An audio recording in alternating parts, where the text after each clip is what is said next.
Alright, here we are underneath the car. A rear axle now. What I want to do is get these shields off so that I can get them cleaned up and powder coated, ready to go on the axle when that's done. Got a bit of a bend here. That happens when people don't take these shields off first. I don't know how that happened. Maybe that happened at the shop. I don't believe I did that. Anyway, first thing you have to do is get this grease nipple out.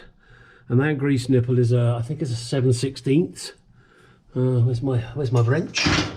Where is my wrench? Yeah, it's a tight 7/16, and these nuts are 14mm in my case. Now, of course, they could be different in your case.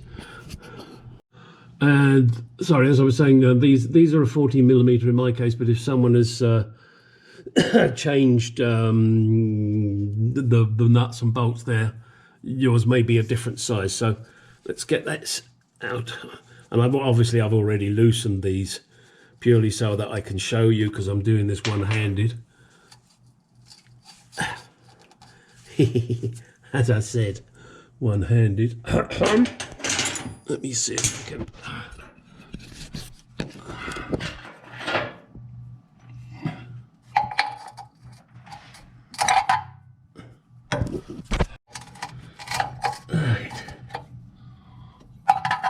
And these are not the easiest. You may,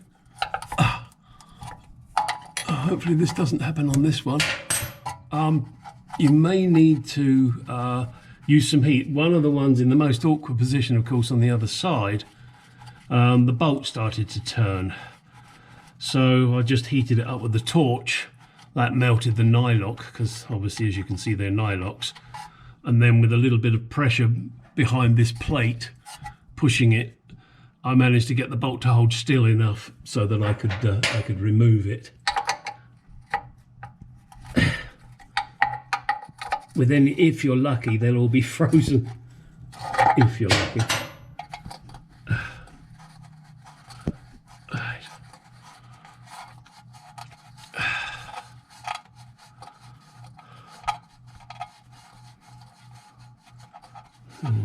Here we go. Almost there. Right. And with those bolts loosened, this will now come off. Just watch. And it just falls off, just like that. Now, these aren't in the best of condition, as you can see, but I'm going to use them. It's just the dust shield. Once I've blasted these off and, God, come on, in brain cell, engage, will you? And powder coated them, then they should be in pretty good order. Certainly good enough to keep the dust away from the rotor. That is my belief, and that's my story, and I'm sticking to it. Okay, as you can see, my discs are in pretty sad shape. I did consider just sanding them and leaving them, but I'm not going to. I'm going to buy new ones. It appears I might be able to get slotted ones, but they're not the cheapest. And of course, rear brakes don't do a lot of work. However, I have upgraded the front, haven't I? I've upgraded the brakes, I've upgraded the rotors. So I think really I should go for slotted rotors on the back here. They're not the dual ones, but they are slotted, so you know, it could only help. That's my thought. It can only help. Right. What next? Well, I tell you what's next. Take these, put them in some paint stripper, see if we can get them stripped. These bolts, I don't know, as I said, I don't know why the other one came out. It's the one that's in the most awkward position right at the top there. Not this side, the other side. Okay. Now I've got those bars back in, as you can see. Oh, this pipe, by the way, all that is a drain pipe from the filler area. I've just not decided where I'm going to put it yet. It's nothing important. It's just if you spill some gasoline or water gets in there, and it'll just dump it out. And as you can see, I've already got the exhaust mounts ready and the exhaust shields ready, steady ready, and an extra piece of rope now on the rear diff so that I'm not pulling it just on that side. I'm sure that wasn't helping matters. It appears that everything has now dropped back into place nicely, so I'm not concerned anymore about the springs being wrong. What else have we got under here? Well, that's for the brake line, the flexible brake line. Oh, I've got the brackets in ready for the brake pipe and the fuel line along there. These will still be taken out and powder coated when I take out the rear axle. This bracket here and this one here, I will powder coat them. You can see at the moment they're covered in hammerite. If you watch Vic's projects, hammerite used to be good, and then it got, as you can see, crap. This is bloody awful.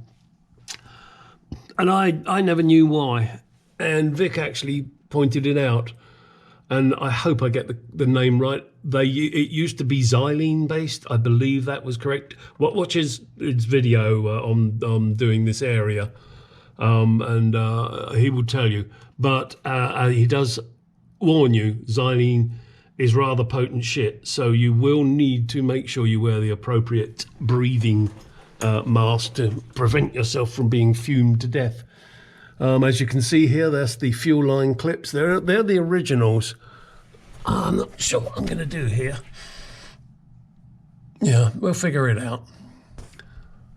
We will figure it out. Yeah, and those are grease nipples that you take out. You can see that the grease is in there. I will be packing it with red Lucas sticky grease.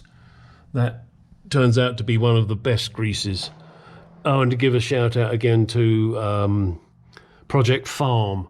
He did a big test on greases, and the Lucas red grease wiped the floor with everything else. It's excellent stuff. Oh, here you can see I've marked the pinion shaft and the flange. The white will come off, that I'm aware of, but I've also put a dimple in it, as you can see. That's so when I take it off and I put it all back together, I get it back in the right place. All right, that's enough for under here for the moment. Let me get out and start working on these shields. All right, it is time to do a review. This is the plastic toolbox that I have, which will be going up for sale. I will be selling that. So if any of you Mark II, well, probably S-type as well, owners were looking for one of those, it's going to be up for a sensible price. This is the one I got from my friend Dave in Austria. He told me in his comments that he actually picked it up at a yard sale in Austria. So it was a lot of 60s stuff. He went for the mini stuff, saw this, grabbed it. Anyway, let's have a look inside, shall we? There it is. I mean, the sponge is in excellent condition. I mean, it's not crumbly or anything, so that's really good. This is all very nice. These are all the tools, of course. I think I've got to get one more box spanner in here. I'm not sure. Maybe two, maybe. I'm really not sure. I've got to check into that, because I mean that looks remarkably big for the box spanner, doesn't it? Maybe there was another one, and I think there's another one that goes inside. The 4 spanners here. I'll probably give them a bit of a clean up. Not quite sure how I will present them, but I'll do something. And same with the adjustable wrench. Spark plug, grease gun with the original label. Definitely an original brake pipe. Timing gear for the clearance on the spark plugs, and obviously pliers, and the little Tommy bar screwdriver there. Oh, and this the handle for the jack that is in the back of the car. So there it is, as complete as it can be. Again, Dave, thank you very much, buddy. And well, let's get it in the car. There it is. That's where she lives.